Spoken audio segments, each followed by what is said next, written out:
अस्सलामु अलैकुम वरहमतुल्लाहि वबरकातुहू। दोस्तों कैसे हैं? उम्मीद करता हूँ आप तमामी हजरात खैरियत से होंगे इंशाअल्लाह। अल्लाह की बारगाह में दुआ है कि मौला करीम हम सब के वालिदैन की मग़फ़िरत फरमाए। दोस्तों आइएगा, आज के इस वीडियो में हम आपको बताने वाले हैं कि वालिदैन के इंतकाल के बाद, यानी माँ बाप के इंतकाल के बाद औलाद को ये 5 काम ज़रूर करना चाहिए। और वो 5 काम कौन कौन से हैं आज के इस वीडियो में हम आपको बताने वाले हैं। बड़ी तवज्जो के साथ, ध्यान के साथ इस वीडियो को देखिएगा। हर कोई अब ये अपना मुहासिबा कर ले कि उसने वालिदैन के इंतकाल के बाद ये 5 काम किया है या नहीं किया है। तो आइए हम जानते हैं कि वो 5 काम कौन कौन से हैं। सबसे पहला काम जो है अस्सलातु अलैहिमा, अपने वालिदैन के लिए रहमत की दुआ करना है। वालिदैन का इंतकाल हो गया है, उसके बाद अब हर कोई अपना ये मुहासबा करे कि पिछले 6 महीने में एक बार भी उसकी ज़बान से ये जुमला निकला है या नहीं, उसकी ज़बान से ये कलमा निकला है कि नहीं कि या अल्लाह हमारे वालिदैन की कब्र पर अनवार व रहमत की बारिश फरमा, या अल्लाह मेरे वालिदैन की मग़फ़िरत फरमा। अगर आपने पिछले 6 महीने में एक बार भी ये जुमला कहा है तो आप फरमाबरदार औलाद हैं। अगर नहीं कहा है तो आपका नाम नाफरमान औलाद में की लिस्ट में शुमार किया जाएगा। तो ये 5 जुमले ऐसे हैं जो हर औलाद को ये 5 जुमले कहना चाहिए अगर वो चाहे कि वो माँ बाप का फरमाबरदार औलाद बना रहे। तो सबसे पहला जो है अस्सलातु अलैहिमा, अपने वालिदैन के लिए रहमत की दुआ करना। अगर वालिदैन आपको छोड़ के गए हैं, औलाद है, और नेक औलाद की यही निशानी हुआ करती है कि जिस तरीके से वो जिंदे की हालत में वालिदैन की फरमाबरदार हुआ करती थी, अब मरने के बाद उसकी ये जिम्मेदारी हो जाती है कि उसके लिए रहमत की दुआएं करता रहे, मग़फ़िरत की दुआएं करता रहे। और दूसरी बात जो है वल इस्तिग़फ़ारु लहुमा, अपने वालिदैन के लिए दुआएं मग़फ़िरत करना, अपने वालिदैन के लिए इस्तिग़फ़ार करना, दुआएं मग़फ़िरत करना, यानी अल्लाह तबारक व तआला की बारगाह में अपने वालिदैन के लिए, अपने माँ बाप की बख्शिश के लिए दुआएं करते रहना, ये फरमाबरदार औलाद की निशानी हुआ करती है। और तीसरी बात जो है व इन्फ़ाज़ु अऊज़ुहुमा, यानी माँ बाप ने अपनी ज़िंदगी में जो वादा किए हैं, जो एग्रीमेंट किए हैं, जो अहद किए हैं, उनको पूरा करना है।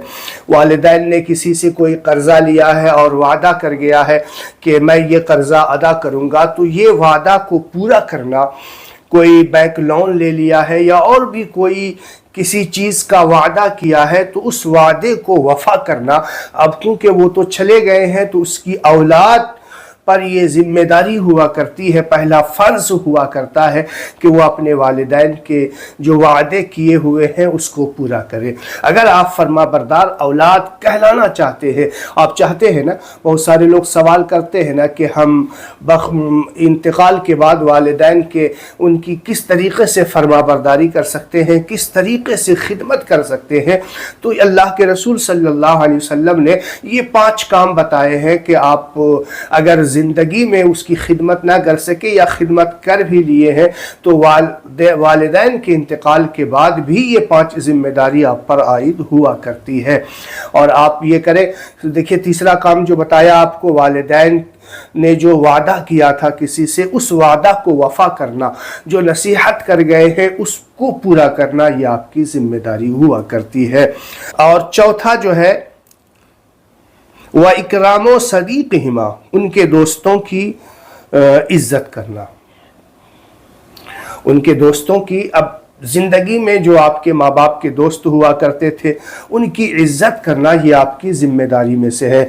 अगर कोई उनका दोस्त आ गया और आप बुद्धू बन करके बैठे हुए हैं تو ایسا نہیں ہے، بلکہ آپ کھڑے ہو جائیں، ان کی عزت کریں، ان کو اچھی جگہ پر بٹھائیں۔ اگر جو اولاد زندگی میں والدین کی فرما بردار ہوگی، ان کے لیے جگہ چھوڑتی ہوگی، ان کے عزت و اکرام میں کھڑے ہو جاتے ہوں گے، تو ظاہر سی بات ہے ان کے انتقال کے بعد جو ان کے دوست و احباب آتے ہوں گے تو ان کی وہ عزت ضرور کرے گا۔ اگر نہیں کرتے ہیں تو آج جان لیجئے آپ کو کرنا ہے۔ یہ اس سے کیا ہوگا کہ آپ کے والدین کو دلی خوشی محسوس ہوگی۔ اور پانچواں جو کام ہے وہ صلۃ الرحم، اور ان کے ساتھ صلہ رحمی کرنا جو ان دونوں کی وجہ سے رشتہ دار بنے ہیں، جو ماں باپ کی وجہ سے آپ کے رشتہ دار ہیں، تو ان کے ساتھ صلہ رحمی کرنا یہ بھی اللہ کے رسول صلی اللہ علیہ وسلم نے بتایا ہے، اور یہ فرما بردار کی اولاد میں، فرما بردار اولاد میں سے ہوگا جو ان کے وجہ سے جو رشتہ دار بنے ہیں ان کے ساتھ صلہ رحمی کرے۔ یعنی جو پھوپھی ہے، چاچا ہے، یہ والد کی طرف سے جو رشتہ دار بنے ہیں، پھوپھی ہے، چاچا ہے، اور ان کے والد صاحب جو ہے یعنی آپ کے دادا ہیں، ان کی عزت کرنا، ان کے ساتھ صلہ رحمی کرنا یہ آپ پر عائد ہوتی ہے، کیونکہ آپ کے والد، آپ کے والدہ چلے گئے ہیں، تو اب یہ آپ کی ذمہ داری ہے کہ ان کے ساتھ صلہ رحمی کرے، ان کے ساتھ رشتے کو بنائے رکھے، جوڑے رکھے۔ اور اسی طریقے سے جو ہے خالہ ہے، مامی ہے، ماما ہے اور نانی ہے، یہ ماں کی طرف سے جو رشتے آپ کے بنے ہیں تو ان کے ساتھ بھی صلہ رحمی کرنا، یا یعنی ان سب سے رشتے کو جوڑے رکھنا، یہ فرما بردار اولاد کی نشانی ہے۔ تو یہ 5 کام ماں باپ کے انتقال کے بعد جو اس کی اولاد پہ لازم آتی ہے، ان کی اولاد پہ عائد ہوتی ہے، یہ 5 کام ہے۔ تو اب ہر کوئی اپنا محاسبہ کر لے کہ اگر وہ فرما بردار اولاد بننا چاہتا ہے تو یہ 5 کام اس پر عائد ہوتی ہے، وہ اس 5 کام کو ضرور انجام دے۔ تو جو لوگ میرے چینل پہ نئے ہیں اور ابھی تک میرے چینل کو سبسکرائب نہیں کیا ہے تو میرے چینل کو سبسکرائب کریں، لائک کریں اور شیئر ضرور کیا کریں۔ اب آپ کی ذمہ داری ہے کہ آپ نے اسے سن لیا، اب اپنے دوست و احباب تک اس کو پہنچائیے تاکہ وہ بھی اس ویڈیو سے فائدہ اٹھا سکیں۔ السلام علیکم ورحمۃ اللہ وبرکاتہ۔